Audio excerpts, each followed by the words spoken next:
Alright, Shalom. This is GMS Armed Forecasters. Shalom. Alright, they're doing a sit down. First of all, I want to give all praises, all the glory, the honor to Yahweh, Ba'ashem, Yahweh Shai, Ba'ashem, Ba'akadash. Double honors to the apostles and those great millstone that rule well, that taught us his truth. And blessings to the elect of the nation of Israel, man, wherever they are. Alright, and today we're going to go through Revelations chapter 9. And it's a chapter that has a lot of history in it. And it's got past history, all right, and then it's got a future prophecy in it as well. And mainly, it's about wars in this chapter. All right. So read verse 1. You want me to Revelation 21? Yeah. No. You hold that. I am the one. You read Revelation 9 and 1. 9 and 1. Yeah. Come on, this is Revelation chapter 9 and verse 1. And it reads, "And the fifth angel sounded, and I saw a star fall from heaven onto the earth, and to him was given the key of the bottomless pit." Now the bottomless pit is Europe, Come on. right? And that's where Esau came out of. You got that one? Yep. This You is know? Revelation chapter 20, verse 1. It says, "And I saw an angel come down from heaven, having the key of the bottomless pit, Bottomless pit is Europe. Continue. and a great chain in his hand." Verse 2, yeah, it says, "And he laid hold on the dragon, that old serpent, which is the devil and Satan." See, the devil is the so-called white man, all right? And Satan is the spiritual demon that this bitch worships. All right, continue.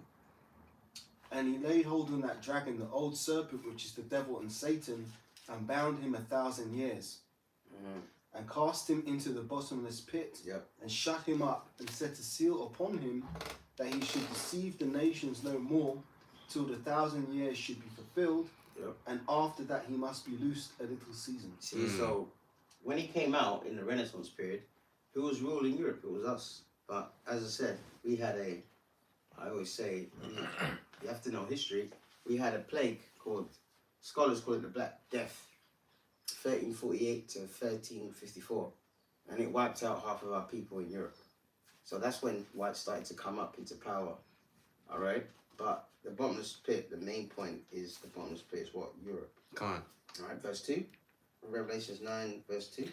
Revelation 9 and 2. "And he opened the bottomless pit, and there arose a smoke out of the pit, as the smoke of a great furnace, and the sun and the air were darkened by reason of the smoke of the pit." Okay, now just remember that pit is Europe. All right, verse 3. Verse 3. "And there came out of the smoke locusts upon the earth, and unto them was given power, as the scorpions of the earth have power." Now remember, this is John the Revelator. These are the visions that he saw. Now, when it talks about scorpions of the earth, when it talks about locusts, all right, John basically saw a vision of World War One. Right. All right. Now, you can look that up on your what's it called? What, the World War One fighter jets? Yeah, the planes were called dogfighters. Mhm. All right. This is what this is talking about. Dogfighters. Dogfighters were planes that had, they made a lot of noise back then. Yeah. Obviously. But because they didn't have what they called Muffler system. Yeah, muffler system. They didn't, like cars now. They got muffler system. Yeah. Like my cars, they're quiet, but back then they didn't have that, so they used to make a lot of noise. All right, dogfighter planes, and they had mounted guns on them as well, man. And it talked about scorpions, right? Dogfighter. Yeah, do you show it to camera? That's it. That's The locusts. Exactly, and it said scorpions of the earth. Yep. Have power, right? And what do scorpions do? They sting you, man. Right. If you go near that scorpion, you're gonna get stung. All right, and that's what them planes do. You know what I mean? They've got a, Come on. All right. So that was what verse were we in? That was verse 3. That was verse 3. All right, go to verse 4. Revelation. Let me make a point. Yeah, go on. Because if you go to Jeremiah 50, because you're just showing an example of a vision that is from times before these things were created. So that's their interpretation, right? The same way in Jeremiah 50, you read about the arrows, right? Which is talking about the missiles. The missiles, yeah. So I'll just read this real quick just to make the point. That's a Jeremiah good 50 point. and 14, it says, "Put yourselves in array against Babylon round about, all ye that bend the bow. Shoot at her, spare no arrows, for she hath sinned against the Lord." So the arrows there are talking about the nuclear missiles, man. You know, there's gonna be what? How many? 200 million. Yeah, 200 million, man. Mm. So, you know, just to make an example of, you know, how the prophets before us had to interpret things through their visions. They're not dreams, man. They're visions, which means what they're seeing is actually going to happen, but they had to interpret it in their own way. Exactly. They described it. Listen, in John's time, they never had planes, man. Right. So they wouldn't have that terminology. Yeah. Like if I could go back in time, and he's on the island of Patmos. Yeah, did you see that plane? So what the hell are you talking about? You know what I mean? Yeah. He wouldn't know. But the visions that the Lord gave him, he described it in the best way he could. Mm-hmm. All right, you know. I got a precept just to back the point. Yep. This is 2nd Esdras chapter 16, and I'll start at 13. Right, it says, "For strong is his right hand that bendeth the bow. His arrows that he shooteth are sharp and shall not miss, when they begin to be shot into the ends of the world." So, I mean, if you take this for face value, that'd have to be a very strong individual, man, to be able to shoot a bow from one end of the world to the other end of the world, man. All right? The scriptures say how the prophet spoke in similitudes, man. They had to use the terminologies that they were familiar with in their day. Exactly. So there's a lot of metaphors in the Bible, man. Right. That people don't understand unless you got good teachers. That's right. Do you know what I mean? Go to verse 4. Revelation 9:4, "And it was commanded them that they should not hurt the grass of the earth, neither any green thing, neither any tree, but only those men which have not the seal in their seal of the Most High in their foreheads." See, so basically, that's talking about back in that day. All right, the Lord is going to preserve the lineage of the elect. All right, for example, my listen, if my great grandfather, did not meet my grandmother, and the Lord put them to death or they didn't meet, then I wouldn't be alive. All right. So in this verse, an Israelite man, back then would be preserved because the Lord knows that out of that loins of his line, the elect is going to be born. So they were preserved. Now, read it again because it says something about exemption. I wanna. Revelation 9:4, "And it was commanded them that they should not hurt the grass of the earth, neither any green thing, neither any tree, but only those men which have not the seal of the Most High in their foreheads." There you go. Someone get Ezekiel 9:4, please. That's the spirit.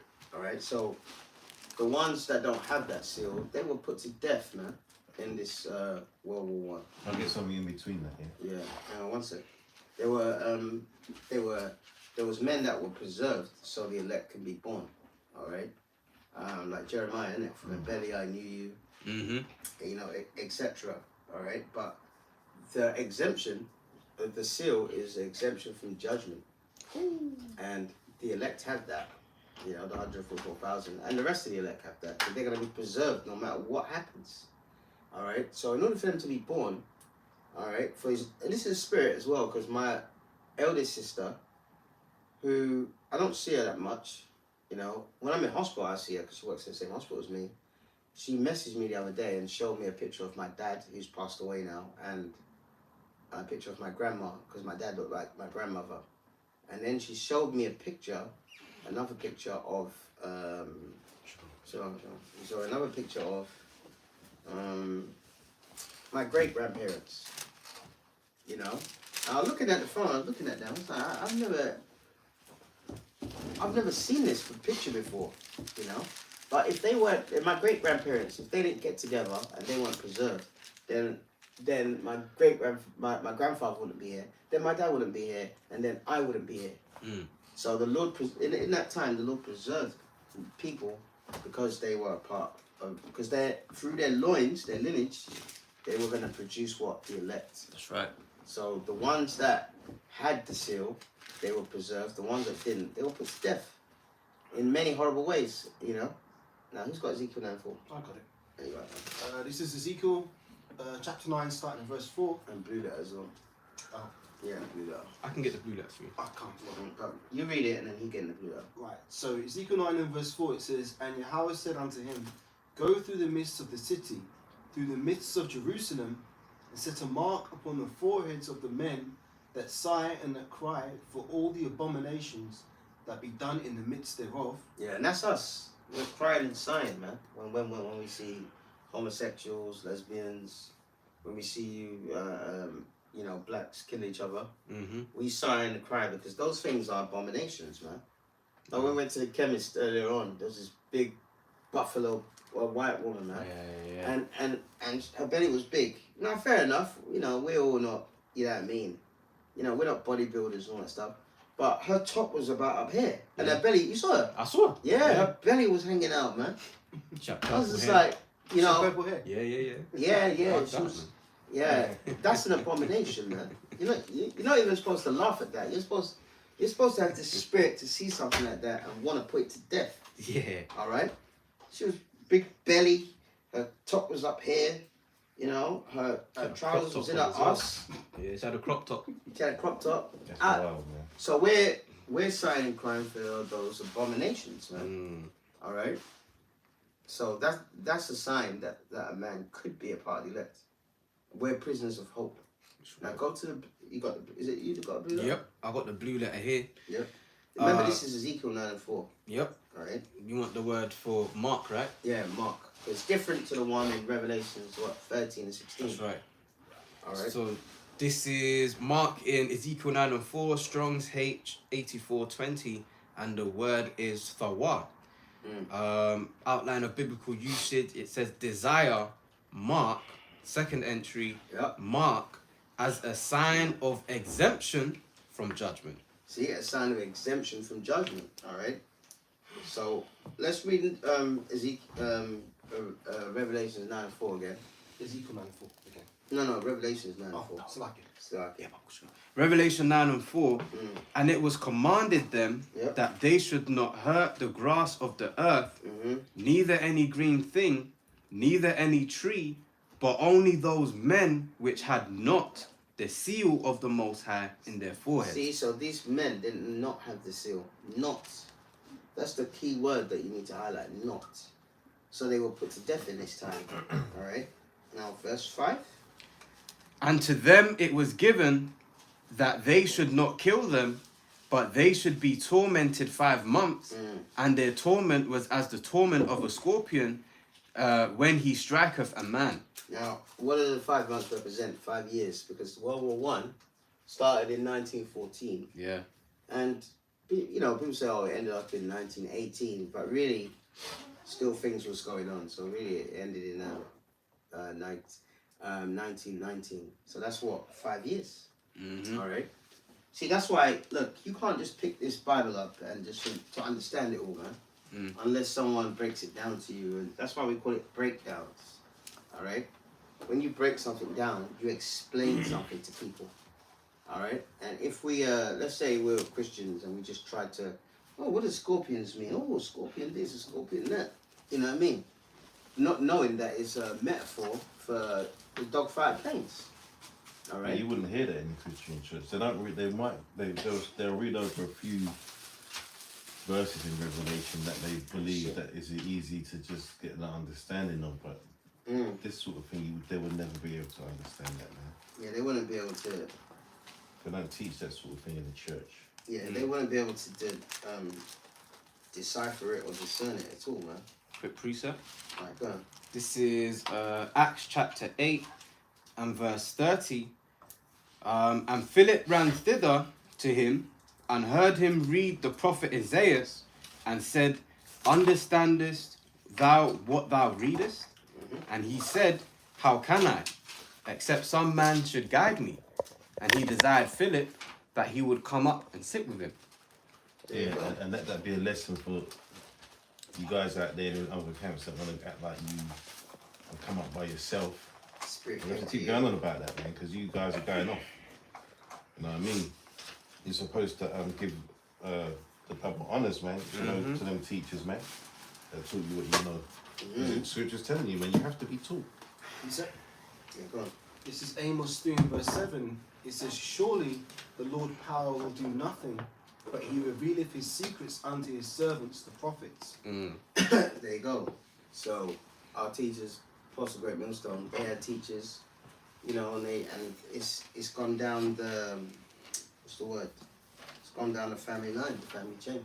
That's right. You know, and they've taught us, you know, this truth. So when they teach us this truth, you know, we have to look at it and break it down to you guys. All right, but we didn't just come up with it on our own. You know, the Spirit never came to me and said, "Oh yeah, this chapter's about World War One." I wouldn't have known that, man. Niggas are selfish, man.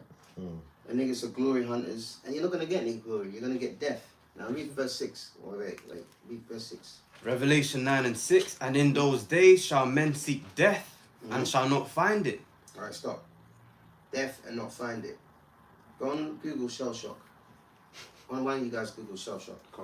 Because in World War One, that's what many of the soldiers had. And they'll like this. They'll be like this, man. You know, they're constantly shaking. Harlem Shake. And they can't control it, man. So if you are living like that, they had gas. They had mustard gas in World War One. They had trench warfare. They had flamethrowers. One of the best films is All Quiet on the Western Front.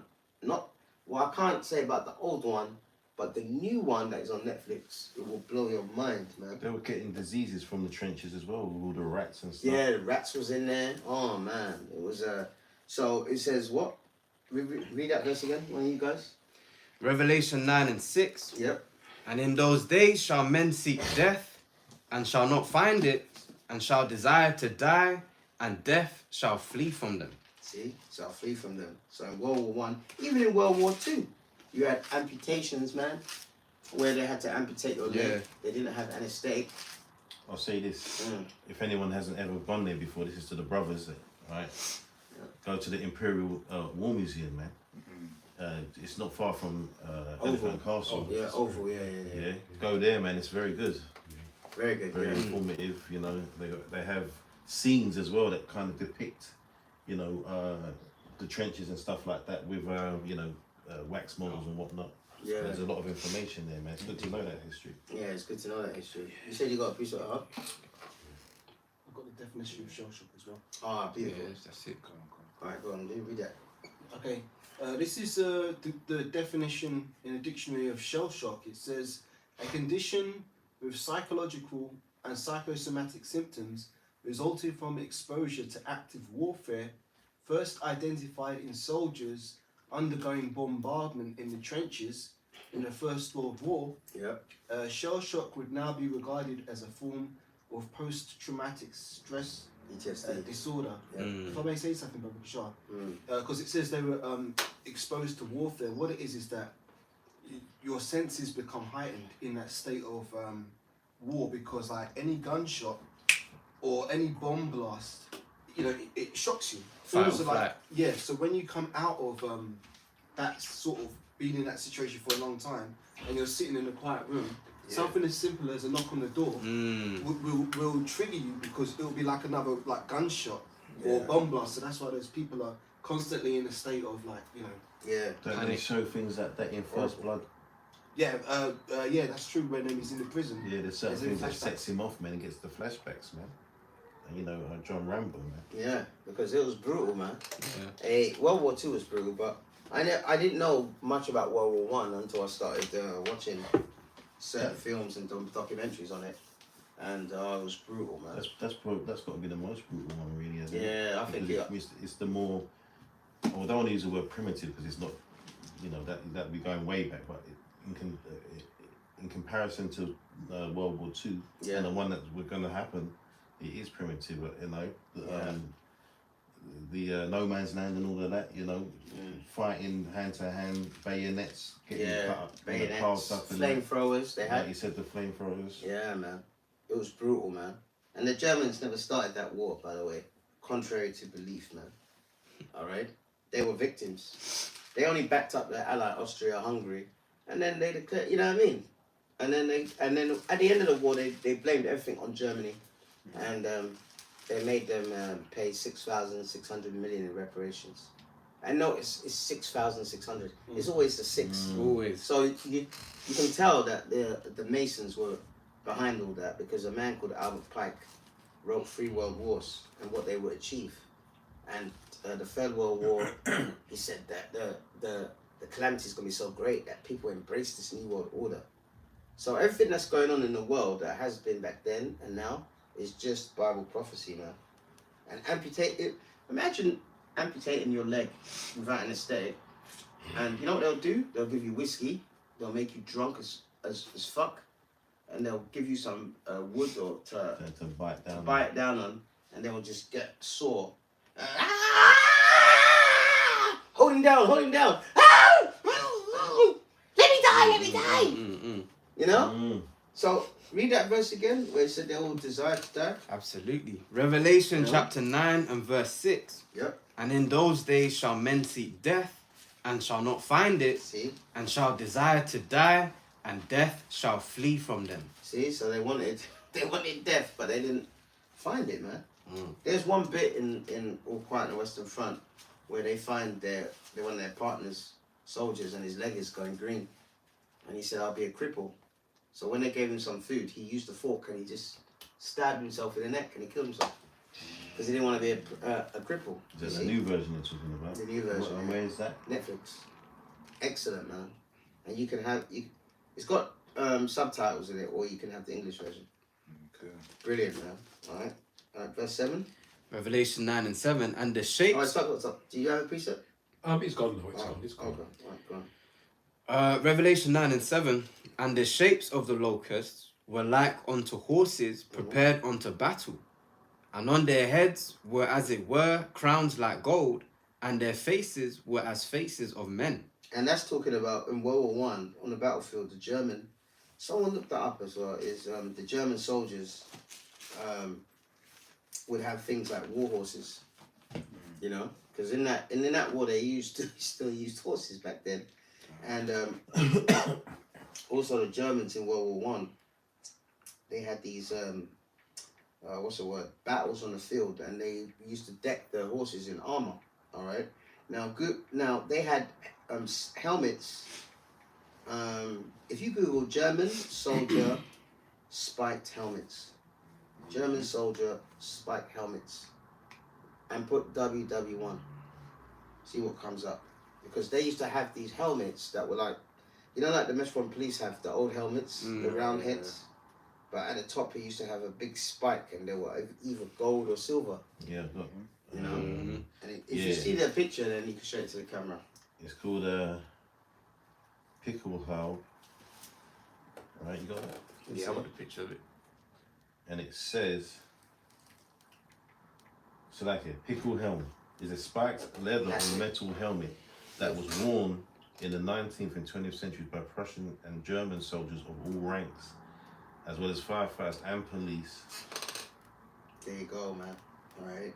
So they had these. It was like even after World War One, even when they had police, they used to have those same helmets as well. Before that man, what's his name, Hitler came into power. All right.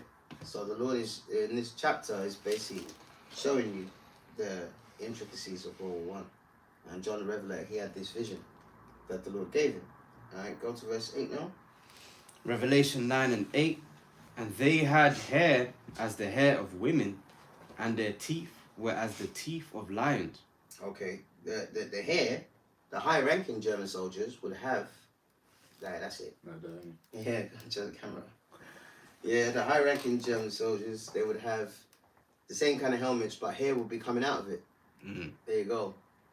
All right, and when it says teeth, all right, I read it again. Revelation 9 and 8. Hair of women, and their teeth were as the teeth of lions, yeah? That's right. Yeah, that teeth is talking about the bullets that come out of the dogfighter. Meaning, the dogfighter, which is the aeroplane, had a gunners at the back, all right? And they used to basically, you know, you're flying around, there's the enemy on the ground. You know what I mean? And then they'll just literally destroy the enemy, Come on. all right? So the Bible is, and hang on, World War One was when? 1914. So when was the Bible written? When were these scriptures written? Way before. You know, way before. So how did it know that? How did it predict that there's going to be three world wars? Because that's the will of the Heavenly Father. Yeah, look, man. A lot of you people are in cartoon land, man. You know what I mean? You're in cartoon land. You think this is a fairy tale book when it's a book about you and your destiny and your future, and you should take heed to that, man. Okay. Now, verse 9. Just a quick point to back you up with the teeth. Okay, go on. Because even with modern day terminology, when Jake talk about guns and, you know, when they describe the bullets, they often describe it as sweets or teeth. And they say arm to the teeth, right? Arm to the teeth. Yeah, your arm. Yeah, they're armed to the teeth. That's it. Yeah, There you go. True. Like them Terminator films, man. God. What was it? I watched the other day, Terminator. What is it called? What, Dark Fate. Yeah. Yeah. And the guy goes, "You need weapons." He went in the store and they had loads of weapons. He's in there, said, "Oh, I need an EMP, electric magnetic pulse." And EMPs can take out an electrical grid. You know, so that's what's going to happen in the future. But when it talks about teeth, it's talking about it's what's it called? It's The bullets. the bullets that come out of the dogfighter plane, and there'll be one person flying the plane, next man at the back with the gun, man. All right, verse 9. Verse 9, and they had breastplates, as it were breastplates of iron, and the sound of their wings was as the sound of chariots of many horses running to battle. And the iron is talking about the planes, because the planes are made of what? Iron, man. All right. You have to understand, World War One and World War Two would not have happened if colonialism didn't happen. Because for example, World War Two, how did the white man get uranium to make the Manhattan Project? He got it from the Congo, man, and other places, Niger and all these places, and he could get it because the white man colonized those places. Now, how do they get iron to make these planes? You know, now there's places. Where is it? Scandinavia. They have a big deposit of iron in under the ground or whatever, in mountains or wherever they dig it out from. All right, those dogfighter planes were made from iron. All right, and the planes were loud back then. I think this brother can give us the example.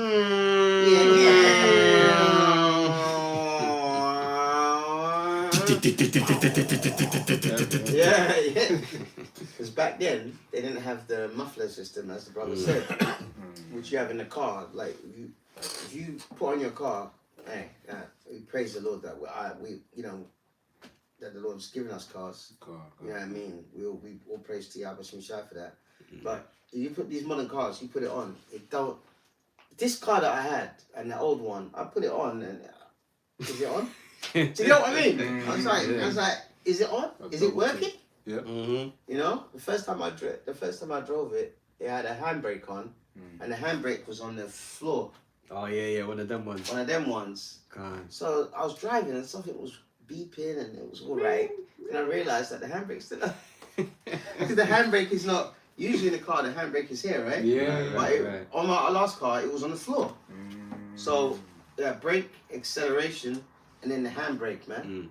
You know. So this one, I've got I'm getting used to it. But the sound of the planes were very, very loud. So you knew that you were gonna get bombed because you can hear them coming.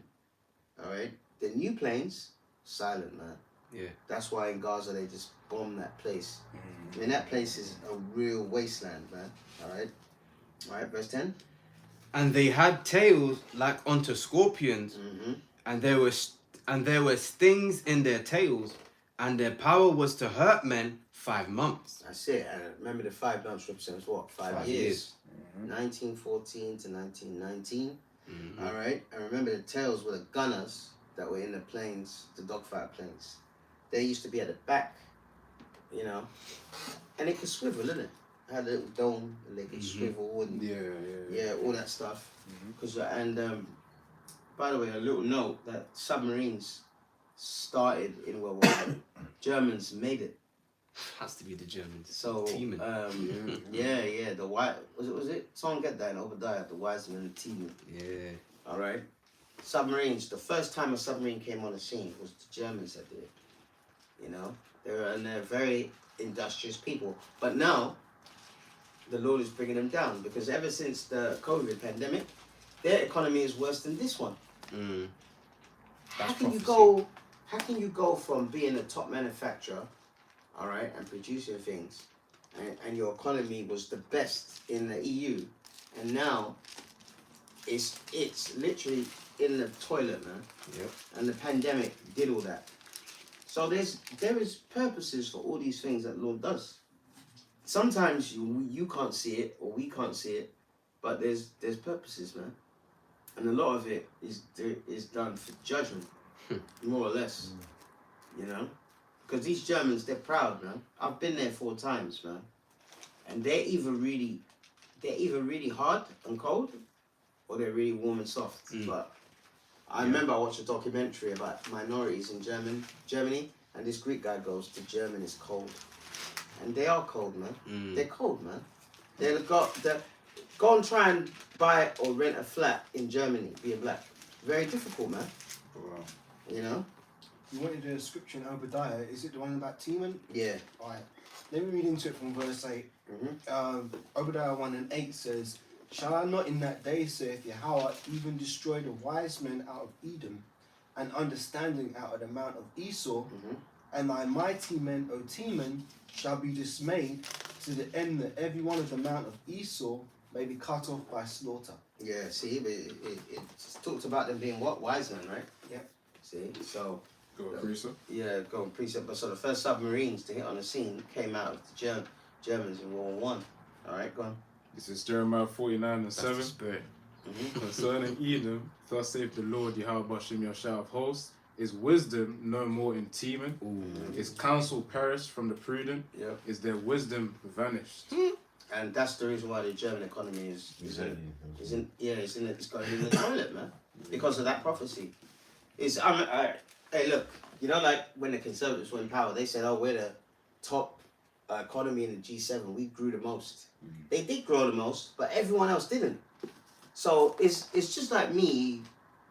It's just like me running a marathon, you know, and literally, I win the marathon, but then the next person behind me is just like 2 seconds behind me, and I'm bragging about it. No, all right, UK was the best economy in the G7, but all the other economies are in the toilet.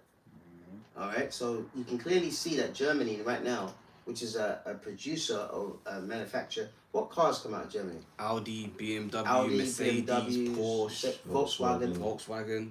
And Volkswagen means Volk means what's it called? Yeah. People's car. Yeah. You know, the Deutsche.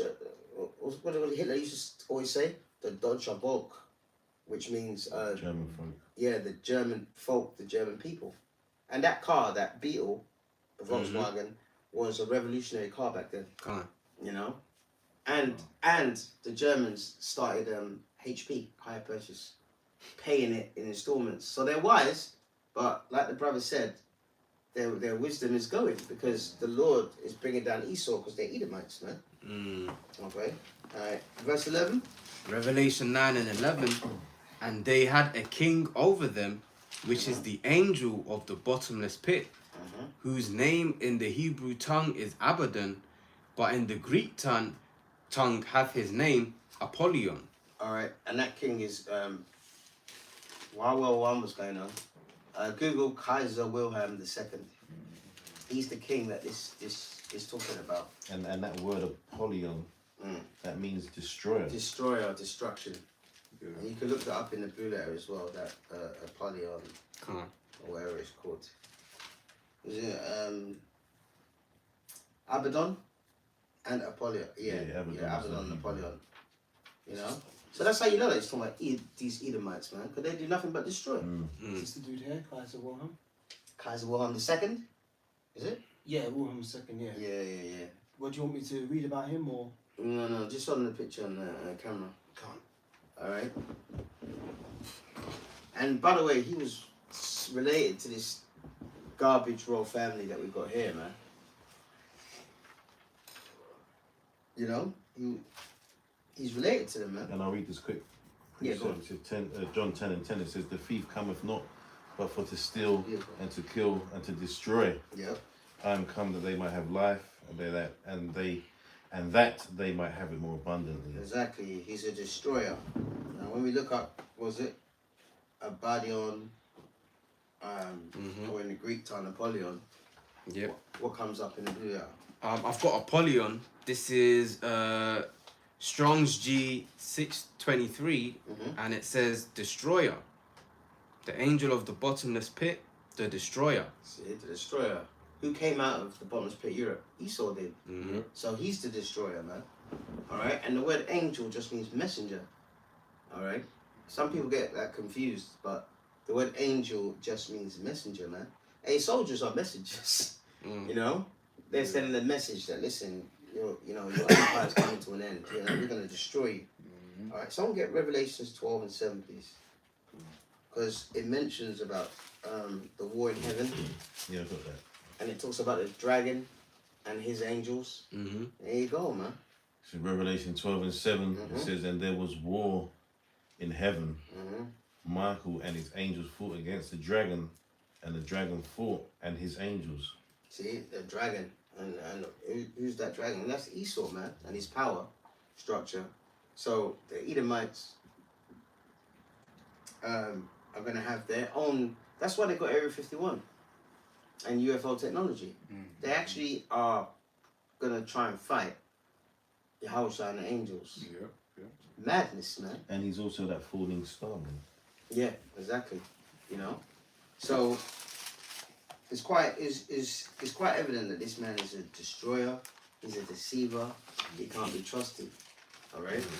And he's the what? In the New Testament, it says what? Son of perdition. What does the word perdition mean? Destruction. Yeah, destruction. He destroys things. He represents death. He doesn't represent life. He only, and there was a lot of death in World War One, man. And we was talking about that yesterday, man. Remember that? Oh we was yeah, talking about how he portrays himself as the light of the world, the hero of Earth, and Edomites, and they spread democracy and all this, and in the movies they're playing heroes and righteous people, and they're nothing like that, man. Yeah, it's fantasy now. Yeah. Man. They're They molesting are the kids. seed of the wicked, man. Yeah, they're molesting kids in the church. What kind of church is that, man? Alright. Revelations 9 and 12, please. Revelation 9 and 12, it says, one woe is past, and behold, there come two woes hereafter. And woe means destruction. So that's Revelations 11 and 14 as well. Yep. Alright, beautiful. So that shows that there's going to be 3 world wars. The word woe means destruction. Alright? So it said that there will be 3 woes. Now, that's in this chapter, but there's a precept that says the same thing. And there's a count in Joel. Remember that we talked about that today? Joel. Oh yeah. Joel.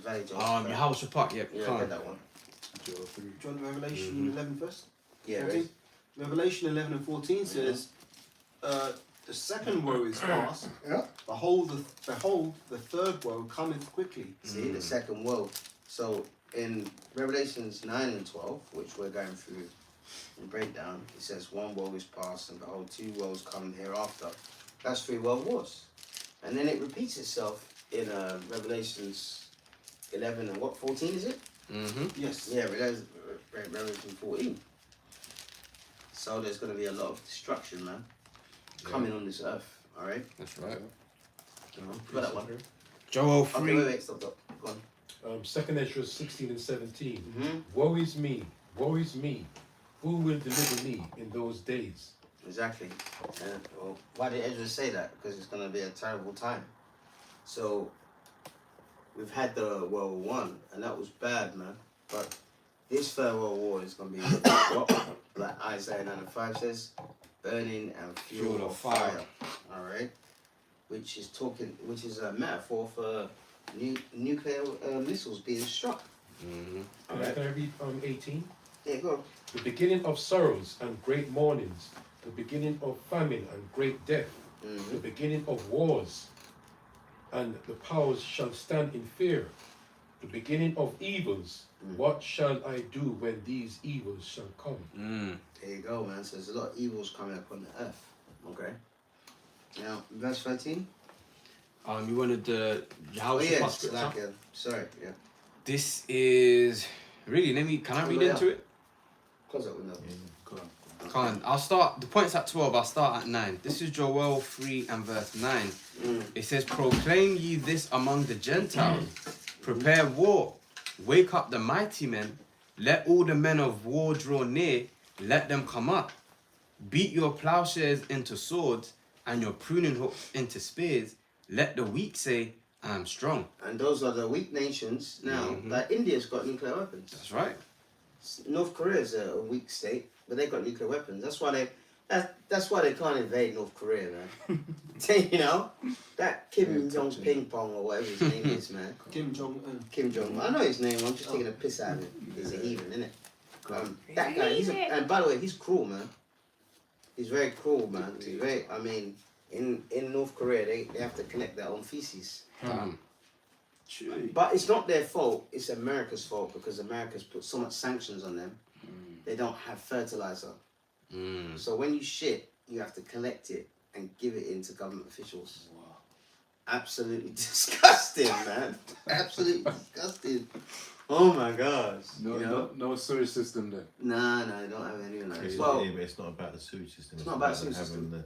To collect the feces to prepare it for like you prepare manure. The same thing. Yeah, fertilizer. Yeah, the poorer people don't have toilets. The richer people do, but the poorer people, basically, they have a hole in the ground, and they're shitting there, and they put something over it, and every week they have to dig it out, put it in a bag, and give it to government official. Wow, crazy, man. You know what I mean? All right, you pulled it out, right, Joel? Yeah, there's a bit more on it. Reading into the point, Joel 3 and 11, "Assemble yourselves and come, all ye heathen, and gather yourselves together round about thither. Cause thy mighty ones to come down, O Lord. Let the heathen be awakened and come up to the valley of Yahweh Shaphat," which means Yahweh's judgment. "For there will I sit to judge all the heathen round about." And where is that Yahweh Shaphat? That's in East Jerusalem, man. All right, we looked it up earlier, innit? Kidron Valley. Yeah, Kidron Valley, man. All right. So in the Third World War, that's going to be the main epicenter for the Third World War. All right, which is going to be in Israel, and they deserve it, man. I mean, look what they've done. They've made Gaza a wasteland. Okay. Okay, go on. What you said about India. Jeremiah 50 verse 54. "Therefore hear ye the counsel of the Lord, that he be taken against Babylon, and his purposes, that he have purpose against the land of the Chaldeans. Surely the least of the flock shall draw them out. Surely he shall make their inhabitants desolate with them." And that's talking about them gutter rats, man. That are in our homeland, man. That are being totally unjust. And not that we give a damn about them Arabs, but some of them are our people. And when Hamas released the hostages the other day, all of them hostages said, "Thank you, Hamas, for keeping us from bombardment." You know? They actually were on TV thanking Hamas. That was a powerful statement. One of them said, "We want to thank them because while Israel was bombing Gaza, they protected those people." But there's two little babies, I think. One was 9 months and a boy 4. They're dead. But you know what Israel's saying now? "Oh, Hamas killed them." No, you killed them because you bombarded where those hostages are. Yeah. So this is just all this stuff that's happening is just a build up to that prophecy. Okay. Let's go back. Revelations 9 and 13, please. Revelation 9 and 13. "And the 6th angel sounded, and I heard a voice from the 4 horns in the golden altar, which is before the Most High, All right, verse 14. saying to the 6th angel, which had the trumpet, Loose the 4 angels which are bound in the great river Euphrates." Beautiful. Stop. Get Revelation. Now, the river Euphrates is where it goes through Syria. River. Someone get that on a map, man. It's so long. It is. It's very long, but it's drying up, isn't it? Yep. And someone get Revelation 16. 16 and 12. Can't I got that? The water. Cause that river's drying up, man. Yeah. And the kind of things that have been seen because they're drying up. They were drying up, and there was like a cave kind of thing, and people keep hearing strange noises from down there. You know, so a guy tries to put a camera down there. Or you hear, or you hear something going. But it's under a river. So because the river's drying up, right? This cave was under the river, and all the locals say that they hear strange noises, and when they try to put anything down there, you know, they get scared. All you can see is very glowy eyes, nothing else. Yeah. So there's a lot of things that the Lord has that He's gonna reveal in these last days, man. Yeah, that's perfect. Go. Just put the brightness up. Is that the map of the river? Yeah. Yeah, it goes across Iraq, isn't it? Yeah, Iraq. I think Syria. Yeah, man. Is it Alright. too bright? Because It's around good. that area of Syria and all that kind of thing, Lebanon, Israel, what is that called? The Fertile Crescent. Right? You know? But it's not fertile no more because the gutter rats are there, man. And that's why they have to import trees, because they can't really grow much, because the Lord is not with them. Clearly. In the scriptures, talk about the beauty of the trees of Lebanon. Yeah, What is it? What is it? Cedars. Cedars. Yeah. Cedar trees. In Lebanon they grow, but in our land, our homeland, they have to import trees. And the cedars. Imagine Cedars are it's a very good timber, man. Yeah. You know, you can use it outside. You can use it to build a manner of things, man. All manner of things, yeah. See, there you go. He's got Revelation 16 and 12. Yep, Revelation 16 and verse 12 reads, and the sixth angel poured out his vial upon the great river Euphrates, and the water thereof was dried up, that the way of the kings of the east might be prepared. See? And that's talking about all these nations are going to fight this bitch called Babylon the Great. It's America. Alright? So that river drying up is giving them access, because in World War II and in World War I, they had to cross rivers, and especially in World War II, they had to cross rivers. Alright, we're going to do it at dark, at a cover of night. They'll try and cross the river and be quiet, and then the Germans will see them, and then they'll just shoot the hell out of them in their rubber dinghies. You know what I mean? So now that the river's dried up, that gives them easy access to go to Israel, man. Yeah. Where in Joel, what was it, Joel 3? Mm-hmm. Where Joel 3, the Valley of Jehoshaphat. yeah, Jehoshaphat is. So the Lord is bringing all of those things together. All right. And can I just mention some of the nations that's on the east side of that river? Beautiful, Just to yeah, go on. further back the point. So you've got Iran, you've got Pakistan, you've got India, you've got Afghanistan, you've got Russia, of course, you've got China. All right, which just some of those nations I've mentioned makes up what the BRICS nation. Yeah. You know, what's that? Brazil, Russia, India, China, France. South Africa. You know. Yeah. And many other nations will join it. Mm-hmm. Saudi Arabia, Ethiopia. Yeah, but the Western powers don't want that to occur. Right. They don't want that building of those nations together, man. That's a threat to them. Tough. All right, verse 15. Revelation 9 and 15, and the four angels were loosed, which were prepared for an hour and a day and a month and a year, for to slay the third part of men. And the third part of man is who? Esau. Yeah. All right, because you've got three classifications of men. Mm-hmm. Sons of God, which is, our lineage, or Yep. sons of Yahweh, should we say. Yep. Sons of men and sons of the wicked. So they're the third part of man. All right, because they're bitches, man. They're sons of the wicked. They produce, that's their fruit. Their fruit brings forth wickedness. That's why the Lord, someone get Psalms 17 and 13. That's why the Lord said the wicked is my sword.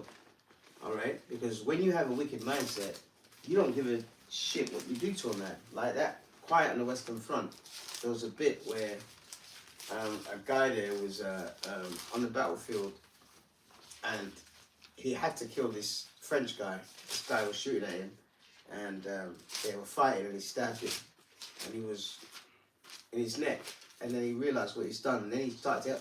One minute he's fighting and killing him, the next minute he tried to help him, because he realised that listen, this is barbaric, you know. But that's a film. In reality, Esau will just do it, kill them, and probably drink their blood, because he's a devil, man. Do you know what I mean? So he's the third part of man, all right. That's right. And the Lord's not going to have any mercy on them. So look at James 2:13. They're not going to have any mercy, because they've not had any mercy on us. They've not had any mercy on them poor Aborigines over there in Australia. They're still oppressing those people, man. You know, and they've done nothing to the so-called white man. The Maoris are still oppressed. They've done nothing to the so-called white man. Remember, them Australians, they're descendants of criminals, man. Let's not forget that. Oh, yeah, they walk around yeah. like they're noble and that, but they're descendants of criminals. They got shipped from here over there. Yeah, that was King George III, our last monarch. He's the one that sanctioned that, man. And he told that devil, Captain Cook, make it a scientific expedition. What did he do? He went over there and started killing people. See? So they're the sons of the wicked. Alright, who's got that? Alright, 2 precepts also, isn't it? Yeah. Psalm 17. I've got Psalm. Alright, Psalms. Alright, go on. Yeah, Psalm 17 and 30. It says here, "Arise, O Lord, disappoint him, cast him down, deliver my soul from the wicked, which is thy soul." And the Lord is going to disappoint him because his enterprise, as soon as he gets the pinnacle of this so-called New World Order that he's trying to get, that's when the house and the angels will come. Alright? And they're going to come in the midst of that Third World War. And them nations that are fighting each other, they're going to stop fighting. They're going to try and fight him. Yeah. You know? Alright, there's one, James 2 and 13. Oh, I'll go over it. This is James 2 and 13. So, yeah, James 2 and verse 13 says, "For he shall have judgment without mercy, that hath showed no mercy, and mercy rejoiceth against judgment." See, so he's not going to get any mercy, man. Alright? So all you niggas that are sticking up for a man that's not going to get mercy from God, fuck you, man. Alright? Alright, let's go back. Revelations 9 and 16. Yep. And the number of the army of the horsemen were 200,000. And I heard the number of them. And that's talking about the nukes that's going to hit America. Because when these nukes happen from all these different nations, they're going to be like an army, going to be like in formation, man. I'm not saying for that. Yeah. Go on. This is Joel 2 and Same 3. It says, Oh, "A is it? fire devoureth before them, and behind them a flame burneth. The land is as the garden of Eden before them, and behind them a desolate wilderness. Yea, and nothing shall escape them." This is verse 4. "The appearance of them is as the appearance of horses, and as horsemen so shall they run. Like the noise of chariots," so like in verse 5, "like the noise of chariots on the tops of mountains shall they leap, like the noise of a flame of fire that devoureth the stubble, as a strong people that set in battle array. Before their face, the people shall be much pained, all faces shall gather blackness." Verse 7, "They shall run like mighty men, they shall climb the wall like men of war, and they shall march everyone on his ways, and they shall not break their ranks." And that's an important part, that not breaking their ranks. You know, they're going to be set for a course, man. And it's not the technology that's going to make sure that they hit the targets. It's the power of the Lord, man. Yeah, our Lord. His spirit is going to be in the missiles, man. That's right.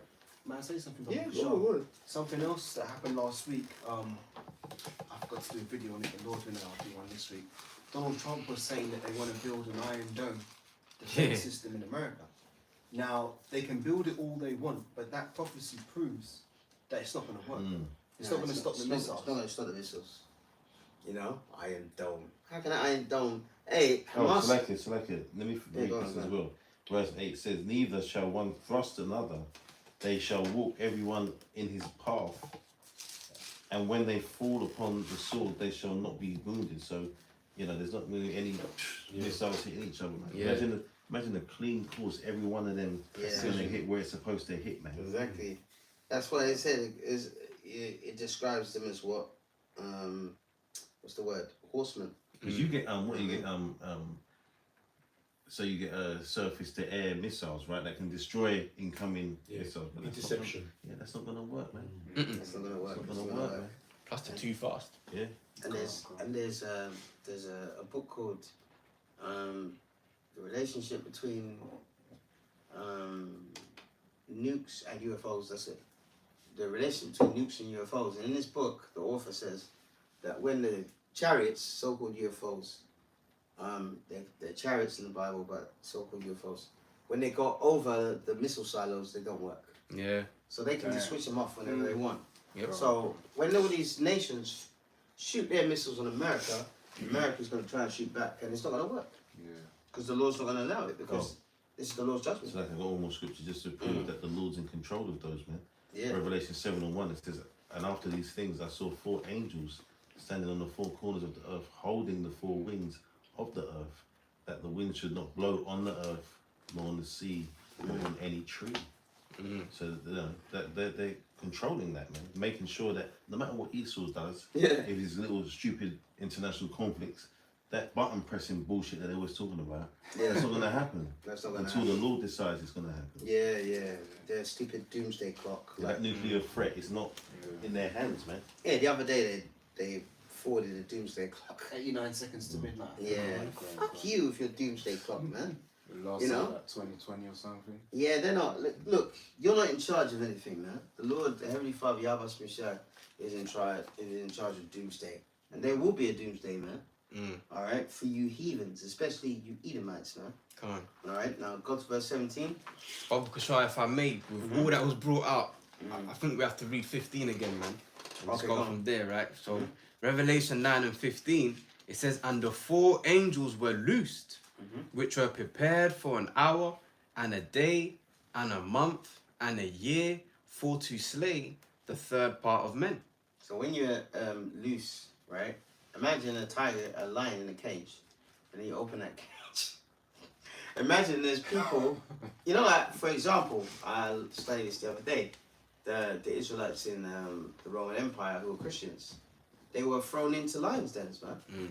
You know, lions ate them up. There's a man called Ignatius, who was one of the high priests in the church in Smyrna, which is I think in Syria. All right, and they arrested him, man. The Romans, because they're under the Roman Empire, they arrested him. They took him to Rome, and they took him basically to put him in what is that Colosseum called? Who did that? I think it was the Flavian dynasty that did it. I can't remember what the Colosseum's called. It's after one of the Roman emperors. But anyway, the big Colosseum, they put him in there, man. And you know what he said? He started saying, yeah, bring on the beasts. I want them to rip my flesh off. He actually welcomed it.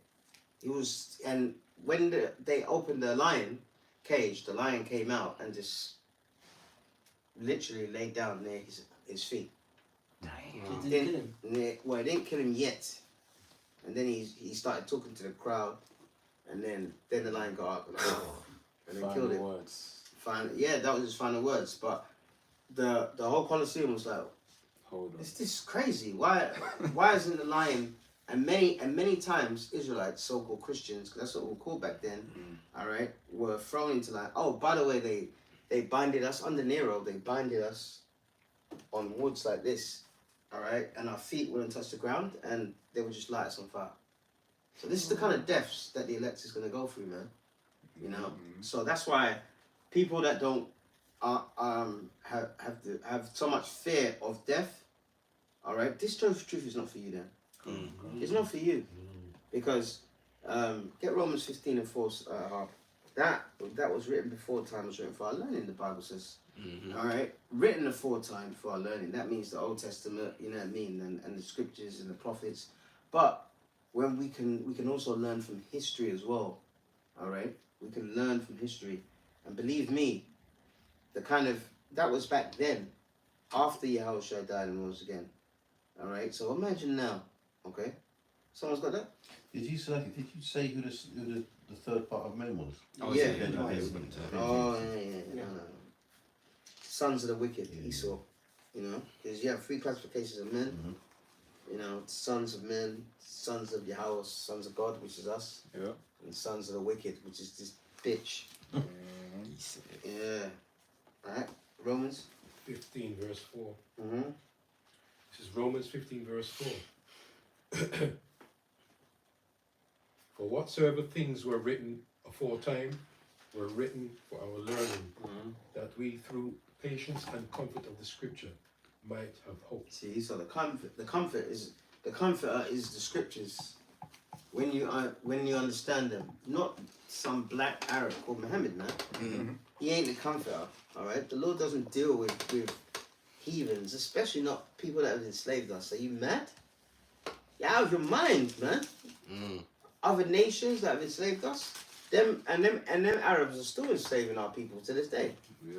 All right, so fuck Lebanon and fuck Gaza and fuck all you Arabs, man. All right. That's right. Verse 17. Yep.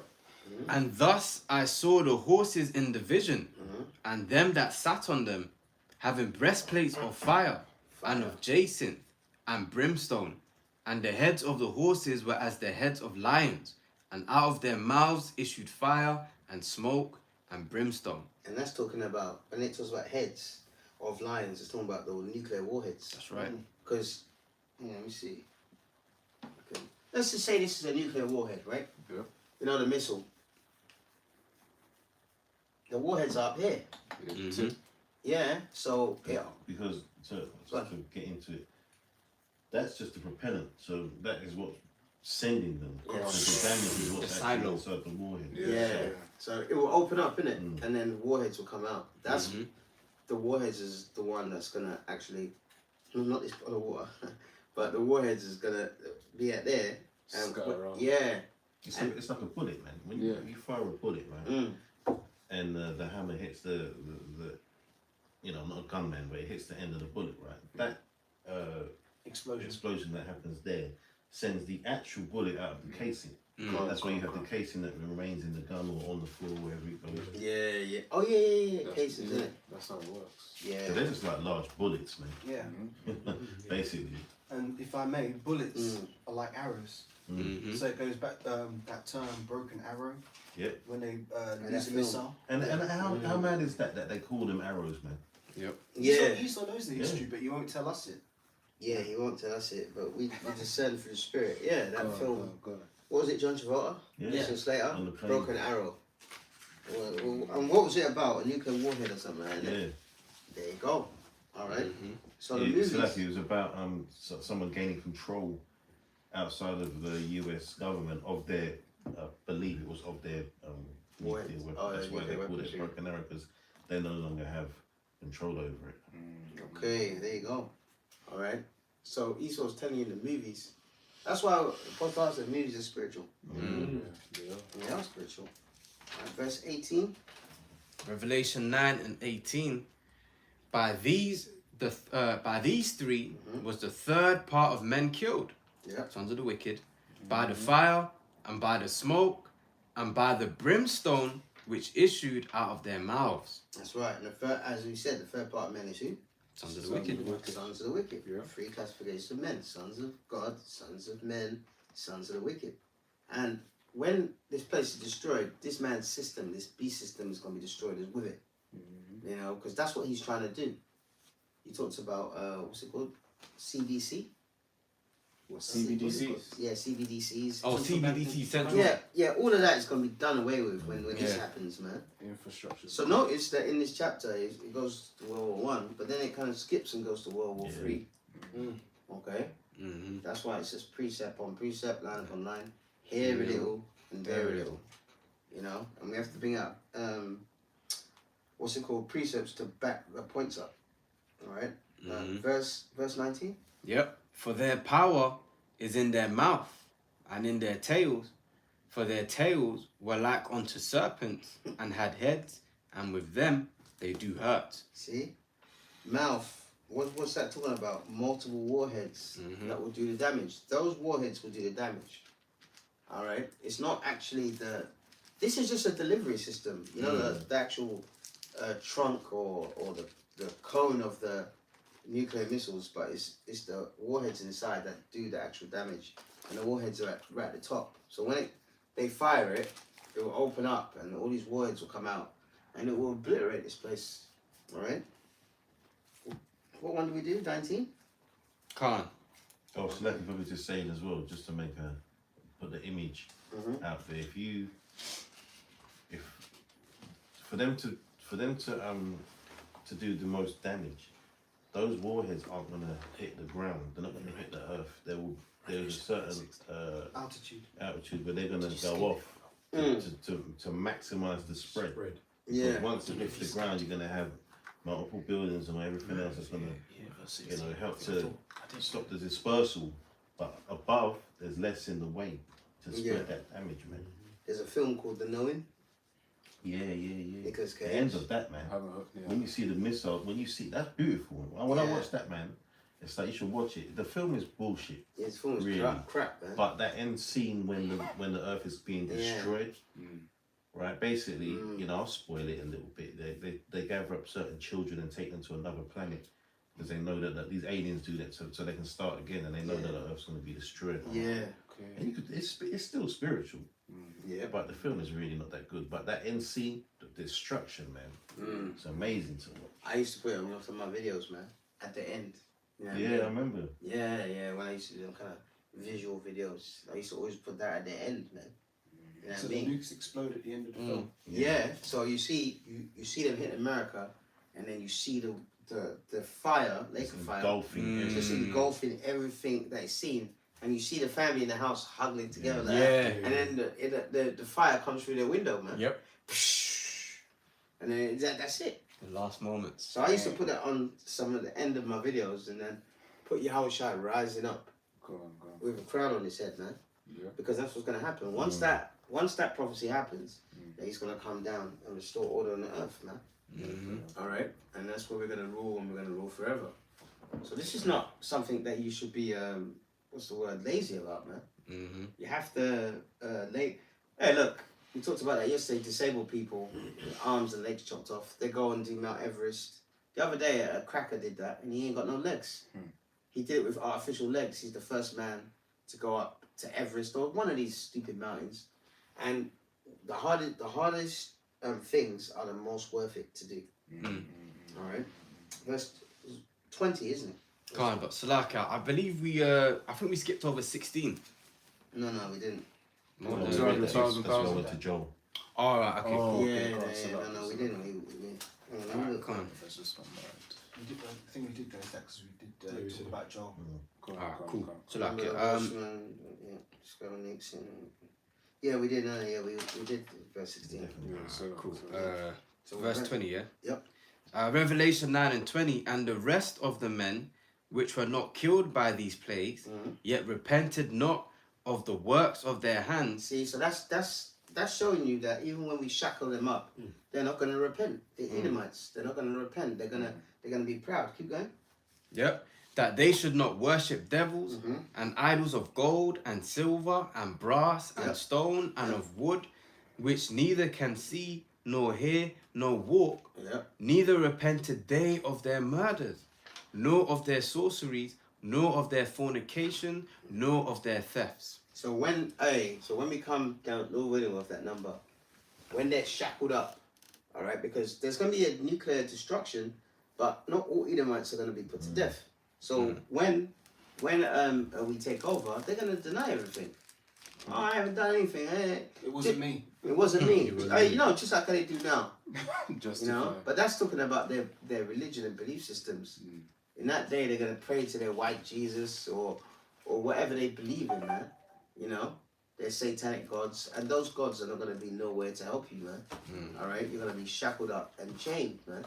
All right, and then you're gonna be in bondage, all right, for 1,000 years, and then done away with, man. And good riddance to you, man. And we got 1,000 years to bang the life out of your women, and we're gonna do that, man. Believe that, man. All right, believe that, man. And they're not gonna like it, man. It's gonna be like, master your cow's bedchamber. Please don't, no, please, no, no. You know like how you saw in Roots when they wanted to brand our people and our people were fighting. The white woman is gonna be in the dungeon, chained up. I say get whore number 8. Hey, listen, man, that's righteous, man. That's righteous. Because they did it to our women. They did it to our women, man. any of you brothers watched the New Roots? No. Which is made in 2016. It's brutal, man. It's brutal, man. There's a bit where the No. No spoilers. all right, I haven't seen it either. Alright, let me just put it this way. Let me not spoil it. Put it this way. It's graphic, man. Bro. I prefer the older one. You know why do I prefer the older one? Because there's no need. We know that the Israelite woman was raped to hell. Yeah, but you know why there is a need? I know why you say that. Yeah. But there is a need, man, because we need to have these things coming out so these Edomites can have the guilt that they deserve. Right. Yeah. Although they try to deny it, they do feel guilty. That's why they don't like us talking about these things. Yeah. All right. Get over it. They wish we could get Slavery over never it. happened. Yeah. Say we have So they they never need to have move on. Yeah. But, Forgive and forget. all right, they may feel guilty, but as the scriptures say, they repent not. They're not gonna. They're gonna. So it's gonna be a world. Even when it's shackled up, they're gonna think like this is some great injustice, and they're not gonna have like the elites. Who's gonna? Hey, get that scripture where it says bind their kings and nobles. Because I've got precepts as well. yeah, because those kings and nobles, they're gonna be shackled up, man. All that privilege that they have now, that's gonna be done away with, man. All right, and all them higher class Rothschilds and all that kind of stuff, those people, they're going to be the first people to go into slavery. This is Zechariah 11 and verse 5, touching on what one was saying. Whose possessors slay them and hold themselves not guilty. And they that sell them say, Blessed be Yahweh, for I am rich. And their own shepherds pity them not. Yeah, their own shepherds, like your Jesse Jacksons, your Al Sharptons. What's that? Jesse Lee Patterson?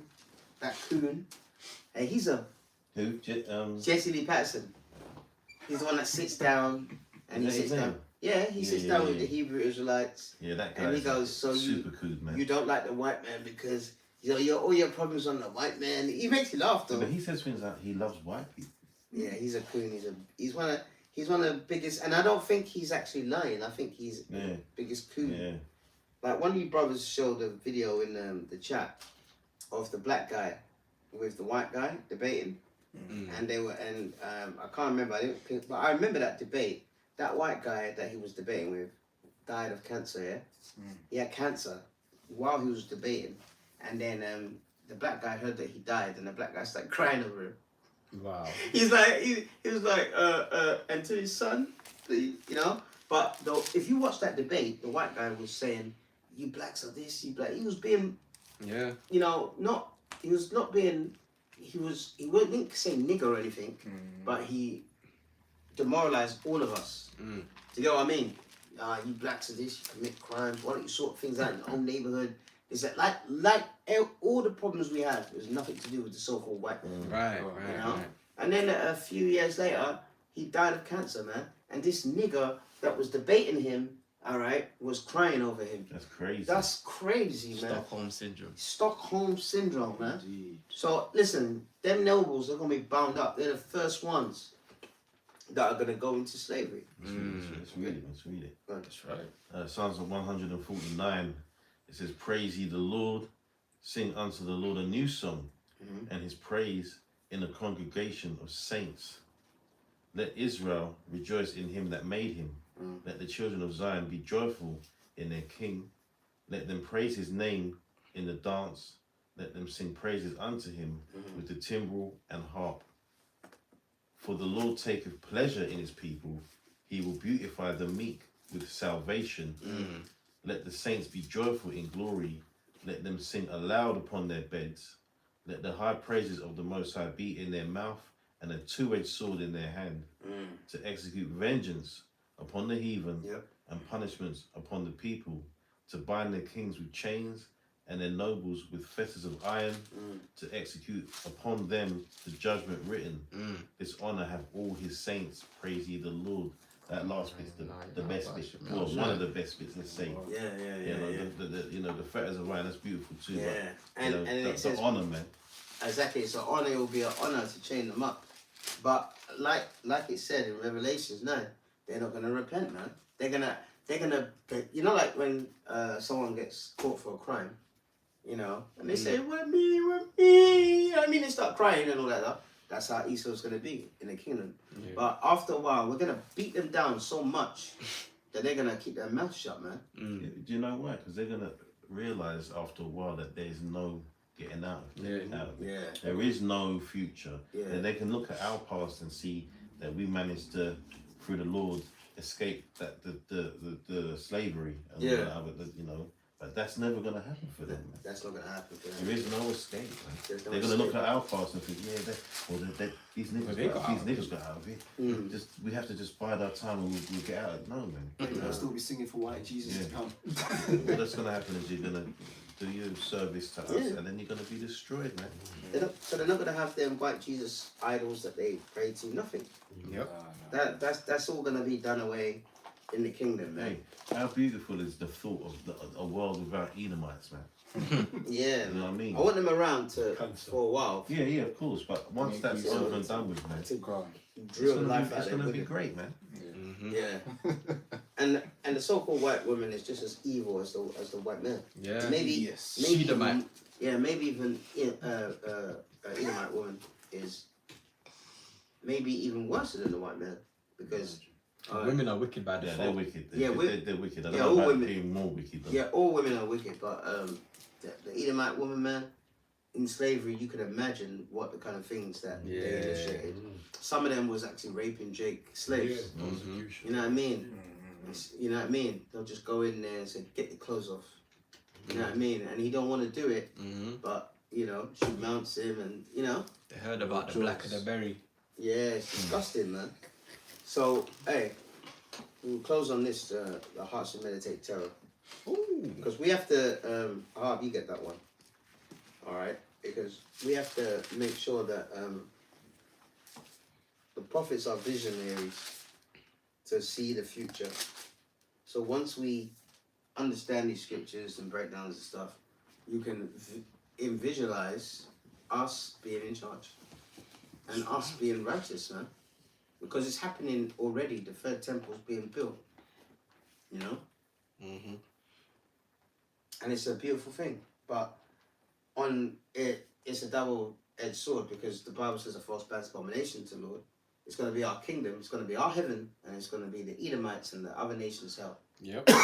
So just like when you go abroad and they say traveling while being black, all the things like over there in China, if you're black, they'll touch your hair.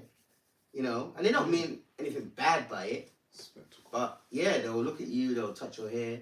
Some people say, "Oh, does that come off?" Well, all that's gonna be done away with, man. In the kingdom, man. We're gonna be doing that to them.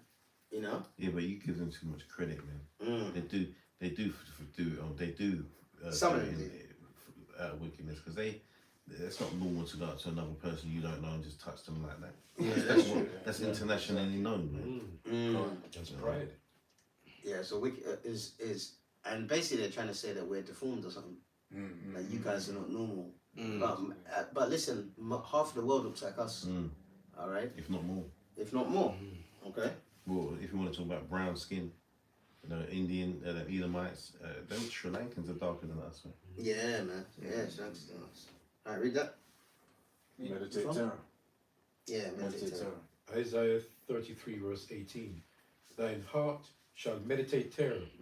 Where is the scribe? Where is this receiver? Where is he that counted the towers? Right. The main thing is your heart should meditate terror.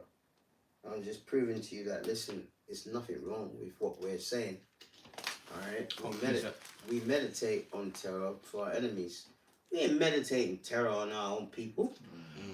we ain't, you know what I mean? I don't meditating to kill this brother or any of these brothers. Alright? But the ones that have touched us for no reason, they ain't gonna get got. Simple as. Eye for eye, tooth for tooth, room for room, stripe for stripe. Yeah, and that's how you got to understand the difference between killing and murder, right? When we kill these people, man, that's righteous, man. It's not murder; it's sanctioned by the Most High, man. They're murderers, man.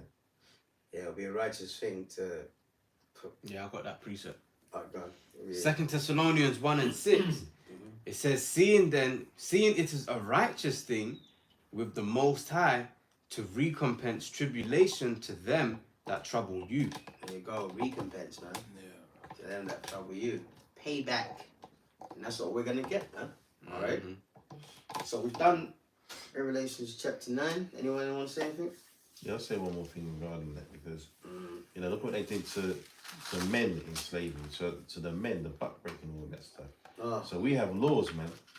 You know, we have laws, statutes, and commandments. So when we deal with them, it's going to be done through the laws, man. Yeah. Of course. Yeah. Gonna be a lot of stoning going on, man. Yeah. Alright? There ain't going to be none of that buck breaking, man. Yeah, there's gonna And be you no. fucking Edomites, you probably like it anyway. Yeah. And we're gonna. Because you're you know, you've got the They're spirit of secret sodomites. faggotry, man. They're secret sodomites, so they really get off in that crack. Yeah. Yeah, and they're gonna. Oh my gosh, man! They're gonna they're gonna be like trying to suck up to us eventually, but it's gonna do them no good. They have no hope. You know, they got no hope whatsoever. We have hope, but they got no hope whatsoever. So all you niggas that want to be white, you're on the wrong. Your mind is on the wrong side, man. You're supposed to be on the right side, the Lord's side, but your mind state is made you on the left hand side. All right, and that's the reason why you Israelites stick up for your master, because he's on the left hand side. All right. So Revelations 9. When's the next one? A couple of weeks time we'll do. All right. So with that, I give all praises to Yahweh. Bashem, Yahushai, Bashem, Ruach Kodash. Double honestly, Apostle Elspeth Millstone. Shalom to the elect. Shalom. Shalom.